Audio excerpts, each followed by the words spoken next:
Assalamualaikum warahmatullahi wabarakatuh. Bagaimana kabar teman-teman? Saya harap kalian tetap sehat selalu. Bertemu lagi di channel saya, Muhammad Amirul Mukminin dari UIN Raden Mas Said, Fakultas Ilmu Tarbiyah, jurusan Pendidikan Agama Islam. Dan di video ini saya akan menyampaikan tentang historisitas fikih. Yang pertama-tama, historisitas fikih pada masa Nabi Muhammad SAW. Pada masa Nabi Muhammad disebut juga dengan periode risalah. Kenapa? Karena pada masa-masa ini agama Islam baru didakwahkan. Pada periode ini permasalahan fikih diserahkan sepenuhnya kepada Nabi Muhammad SAW. Sumber hukum Islam saat itu adalah wahyu dari Allah serta perkataan dan perilaku dan perbuatan Nabi Muhammad. Periode risalah ini dibagi menjadi dua. Yang pertama periode Mekah dan yang kedua periode Madinah. Pembentukan fikih di masa Nabi Muhammad SAW menekankan pada tiga aspek utama. Yang pertama, memperbaiki kepercayaan dan agama di masyarakat di zaman jahiliyah. Dalam misi ini, Nabi Muhammad kemudian memperkenalkan Islam sebagai agama pembaharu dan memperbaiki sistem dengan menghidupkan tauhid. Yang kedua, memperbaiki akhlak masyarakat jahiliyah. Kenapa? Karena pada masa itu masyarakat jahiliyah akhlaknya sangat buruk. Kenapa bisa dikatakan sangat buruk? Karena pada fenomena kelahiran seorang bayi perempuan itu pada masa-masa masyarakat jahiliyah itu langsung dibunuh. Maka dari itu akhlak pada zaman itu dicap sebagai akhlak yang terburuk. Lalu yang ketiga, menetapkan aturan-aturan hidup sesuai dengan nilai dan prinsip Islam.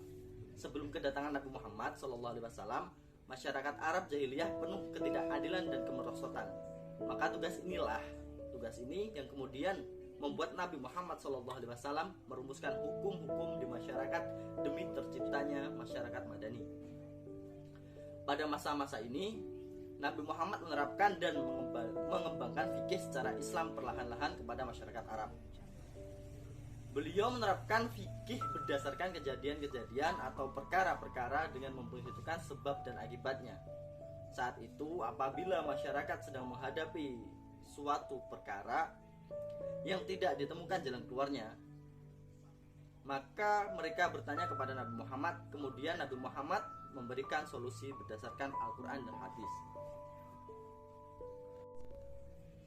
Yang kedua, yaitu pada masa Khulafaur Rasyidin. Setelah wafatnya Nabi Muhammad, pemegang otoritas fikih adalah para sahabat, yakni Khulafaur Rasyidin.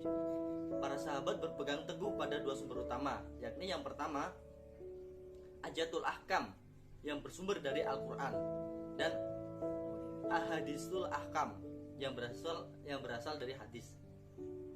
Lalu pada masa itu para sahabat mengumpulkan hadis-hadis Nabi Muhammad SAW di berbagai pelosok negeri dari para perawi.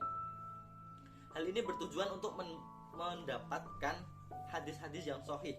Para sahabat juga berhati-hati dalam mengumpulkan hadis-hadis agar tidak ditemukan satu hadis palsu. Lalu pada periode ini para fakih mulai berbenturan dengan adat, budaya dan tradisi yang terdapat pada masyarakat Islam kala itu. Ketika menemukan sebuah masalah, para fakih berusaha mencari jawaban dari Al-Quran. Jika di dalam Al-Quran tidak ditemukan, maka para fakih mencarinya di hadis-hadis Nabi Muhammad. Lalu ada tiga aspek perkembangan pada masa Khulafaur Rasyidin. Yang pertama, banyak muncul kejadian baru yang membutuhkan jawaban hukum secara lahiriah tidak dapat ditemukan dalam Al-Quran maupun dari Sunnah. Yang kedua, timbulnya masalah yang secara lahir telah diatur ketentuannya dalam Al-Quran dan Sunnah, tetapi dalam keadaan tertentu sulit diterapkan untuk menghendaki pemahaman baru agar relevan dengan perkembangan. Lalu yang terakhir, yang ketiga, yaitu dalam Al-Quran ditemukan penjelasan terhadap suatu kejadian secara jelas dan terpisah. Nah, ketika tiga pokok masalah tersebut tadi yang sudah saya sebutkan muncul, biasanya itu para sahabat atau para khulafaur rasyidin melakukan ijtihad untuk menemukan solusi dari permasalahan tersebut. Yang ketiga, historisitas fikih pada masa tabi'in. Pada masa ini, yaitu masa pembentukan hukum, Islam yang sudah menjurus kepada furu' syariah, hukum-hukumnya diambil dari dalil-dalil yang terperinci dan mendahulukan hadis dan riwayat dari qiyas, atau mendahulukan qiyas dari hadis ahad, yaitu pokoknya perbedaan pendapat antara ahli hadis dan ahli ra'yi dalam mazhab-mazhab fikih. Pada masa ini telah dimulai usaha penafsiran Al-Quran dan pengumpulan hadis, mempelajari dan mendalaminya, menjaga kepalsuannya dari pengaruh politik atau pengaruh golongan atau sebab-sebab lain. 2, 1. Lalu yang keempat, historisitas fikih di Indonesia. Di Indonesia, fikih diajarkan di lembaga-lembaga pendidikan keagamaan dan non formal seperti pondok pesantren, dan di lembaga pendidikan formal seperti madrasah ibtidaiyah, madrasah sanawiyah, dan yang terakhir madrasah aliyah. Ya, teman-teman, mungkin cukup itu yang bisa saya sampaikan. Kurang lebihnya saya mohon maaf. Wabillahi taufiq wal hidayah. Wassalamualaikum warahmatullahi wabarakatuh.